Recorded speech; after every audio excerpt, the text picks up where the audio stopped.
রাত আনুমানিক 9টা হবে। চারিদিকে মুষলধারে বৃষ্টি হচ্ছে। এতটাই বৃষ্টি যে সামনের রাস্তায় কি আছে সেটাও ঠিকমতো দেখাটা দুষ্কর। আষাঢ় শ্রাবণ মাস, এ সময় বৃষ্টি হওয়াটা খুবই স্বাভাবিক। আমি গোবিন্দ ঘোষ বাড়ি থেকে এমন দুর্যোগের রাতে বেরিয়েছি খানিকটা বিপদেই পড়ে।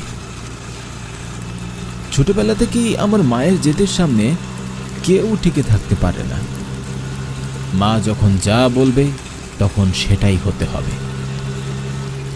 আগামী সোমবার আমার ছোট বোন কাজলের বিয়ে, আর মাত্র 2 দিন বাকি।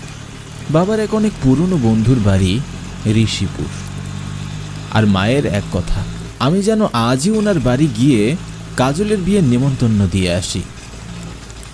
কি আর করার, মাকে অনেক ভালোবাসি, তাই তো ওনার কথার অবাধ্য হতে পারি না। কারণ বাবা মারা যাবার পরে মায়ে আমাদের 2 ভাই বোনকে অনেক কষ্ট করে বড় করেছেন। বাবার একমাত্র বন্ধু কৃষ্ণ নারায়ণ। মায়ের মুখে শুনেছি বাবা মারা যাবার পরে উনি নাকি আমাদের অনেক সাহায্য করেছেন। তাই তো বোনের বিয়েতে ওনার উপস্থিতি খুবই গুরুত্বপূর্ণ। বাড়ি থেকে বেরোনোর সময় আকাশে বেশ মেঘ ছিল, তবে এমন বৃষ্টি ছিল না। এখন মনে হচ্ছে এই বৃষ্টি এত তাড়াতাড়ি ছাড়বার নয়।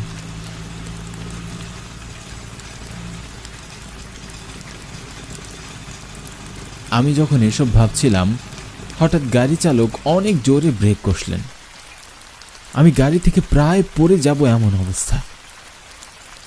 এমনিতেই মন মেজাজ খারাপ, তার উপর ড্রাইভারের কর্মকাণ্ডে বেশ উত্তেজিত হয়ে গেলাম। কি মশাই, কি গাড়ি চালাচ্ছেন আপনি? এভাবে কেউ ব্রেক করে? আরেকটু হলেই তো রাস্তায় পড়ে যেতাম। চেহারা দেখে বুঝতে পারলাম ড্রাইভারটি আমার ধমকে বেশ ভয় পেয়েছে। সে আমতা আমতা করে বলল, আগে মাফ করবেন দাদা, আমার না হঠাৎ একটা কথা মনে পড়ে গেল, তাই তো তাড়াতাড়ি করে ব্রেকটা মেরে গাড়ি থামালুম। মানে দাদা, আমি আর সামনে যেতে পারবো না, আপনি এখানেই নেমে পড়ুন। লোকটির কথা শুনে আমার মাথায় যেন বাজ ভেঙে পড়ল। রাগে মনে হচ্ছিল আমার মাথাটা ফেটে যাবে।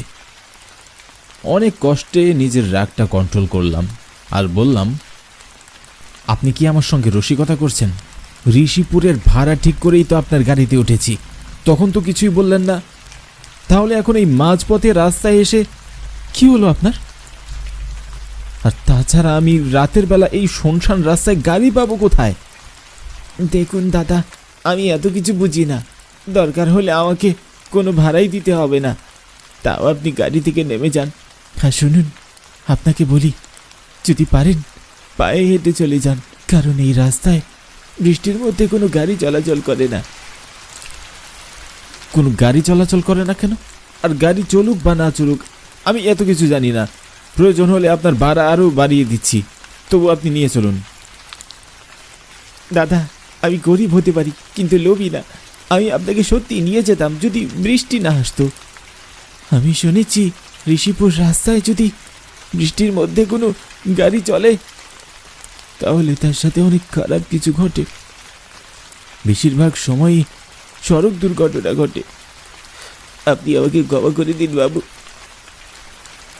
লোকটিকে অনেক জোরাজোরি করলাম, টাকাও বেশি দিতে চাইলাম, কিন্তু লোকটি আমার প্রস্তাবে রাজিই হলো না।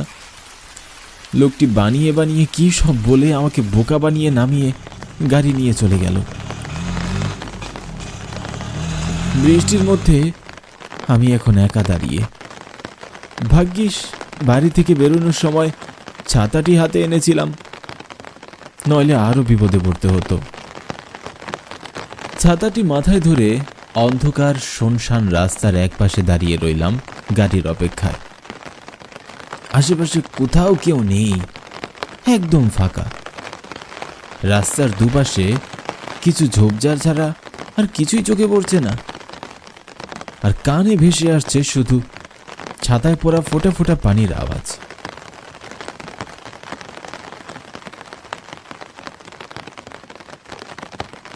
বেশ কিছুক্ষণ অপেক্ষা করার পর বৃষ্টির মধ্যে দেখতে পেলাম গাড়ির দুটো হেডলাইটের আলো।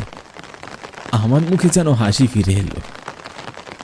আলো দেখে বুঝতে পারলাম এটি নিশ্চয়ই বাস হবে। কি মিথ্যেবাদী লোক রে বাবা! আমাকে বললো বৃষ্টির মধ্যে নাকি এ পথে কোনো গাড়িই চলে না। তাহলে বাসটি কেমন করে আসলো? আমি বাসটিকে থামানোর জন্য হাত দেখাতেই বাসটি আমার সামনে এসে দাঁড়িয়ে পড়ল। কোনো কিছু না ভেবেই উঠে বসে পড়ি। বাসে উঠে দেখি বাসের মধ্যে বেশ অনেকগুলো যাত্রী বসা, কিন্তু অন্ধকারের মধ্যে কারোর চেহারাই স্পষ্ট বোঝা যাচ্ছিল না। সবাই যেন অদ্ভুতভাবে সামনের দিকে তাকিয়ে বসে আছে। আমি বাসে উঠে সবার সামনে দিয়ে এতটা ভিতরে বসলাম, কিন্তু কেউ আমার দিকে একবারও তাকালো না। বিষয়টি বেশ অদ্ভুত। কিছুটা পথ যেতেই আমি কন্ডাক্টরকে ডাকলাম ভাড়া দেওয়ার জন্য। কন্ডাক্টর দাদা, শুনছেন? আমার কথা শুনে মধ্যবয়সী এক লোক আমার কাছে এসে বলল, জি বলুন। আমি নিশিপুর যাব, ভাড়া কত? আর বাসে কোনো আলো নেই কেন? দয়া করে লাইটগুলো জ্বালিয়ে দিন। এই বাসে কোনোদিন আলো জ্বলবে না, আর আপনাকে ভাড়াও দিতে হবে না। কথাটি বলে লোকটি খিলখিল করে হাসতে লাগলো।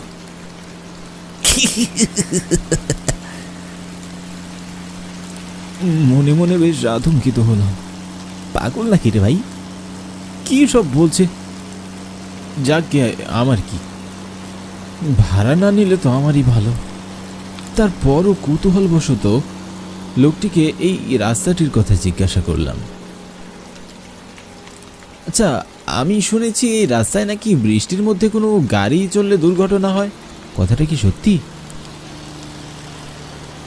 একদম সত্য কথা দাদা। তাই যদি হয় তাহলে আপনারা যে গাড়ি চালাচ্ছেন আপনাদের কিছু হবে না? আমাদের আবার কি হবে? আমাদের যা হবার তা তো অনেক আগেই হয়েছে। এখন যা হবার তা হবে আপনার সাথে।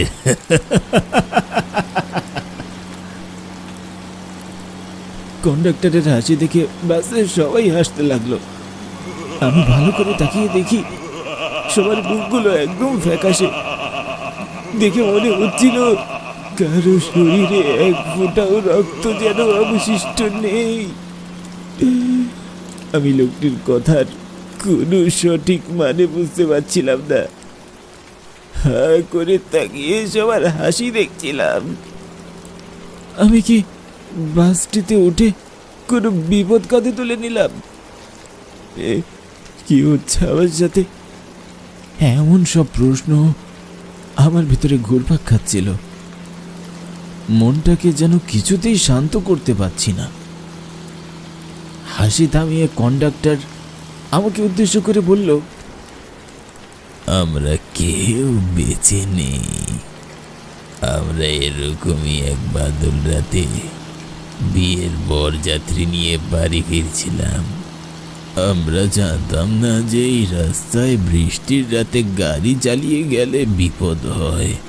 আমরা মজা করতে করতে বাড়ি ফিরছিলাম। হঠাৎ আচমকা কোথা থেকে জানি আমাদের সামনে একটি পিকনিকের বাস চলে আসে। ড্রাইভার অ্যাক্সিডেন্ট থেকে বাঁচতে ব্রেক কষলে আমাদের বাসটি উল্টিয়ে যায়।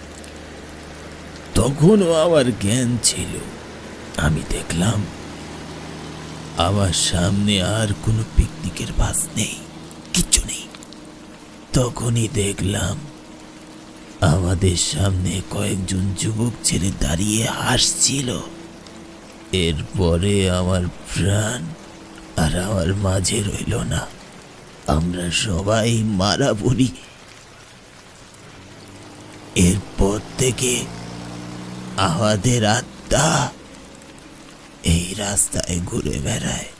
এই রাস্তায় যারা বিপদে পড়ে আমরা তাদের সাহায্য করি। আপনার ভাগ্য ভালো যে আপনি গাড়ি থেকে নেমেছিলেন আর আমাদের বাসের সামনে পড়েছেন। যদি তাদের বাসের সামনে পড়তেন তাহলে প্রাণ নিয়ে আর বাড়ি ফিরতে হতো না। তাদের মানে? তারা কারা? কলেজের পিকনিকের একটি বাস পিকনিক শেষ করে রাতে বাড়ির পথে ফিরছিল তারা। পথে বৃষ্টি শুরু হয়। এতটাই বৃষ্টি যে সামনে কিছুই দেখা যাচ্ছিল না। ড্রাইভারের পরেও জোর গতিতে গাড়ি চালাচ্ছিলেন। পথে মালবাহী একটি ট্রাকের সাথে তাদের দুর্ঘটনা ঘটে। বৃষ্টির মধ্যে রাতের বেলা কোনো মানুষ না থাকায় সাহায্যের অভাবে তারা মারা পড়ে। এরপর থেকে রাতে বৃষ্টির মাঝে যারা এই পথে আসে তাদের সবাইকে তারা মেরে ফেলে। এবার আপনি গাড়ি থেকে নেমে পড়ুন। তবে মনে রাখবেন, এ পথে আর কোনো দিন আসবেন না। এরপরে হঠাৎ করেই আমি দেখলাম আমি রাস্তার পাশে দাঁড়িয়ে আছি। কোথাও কোনো বাস বা কোনো গাড়ির চিহ্ন পর্যন্ত নেই। আমি আমার গন্তব্যের দিকে রওনা দিলাম।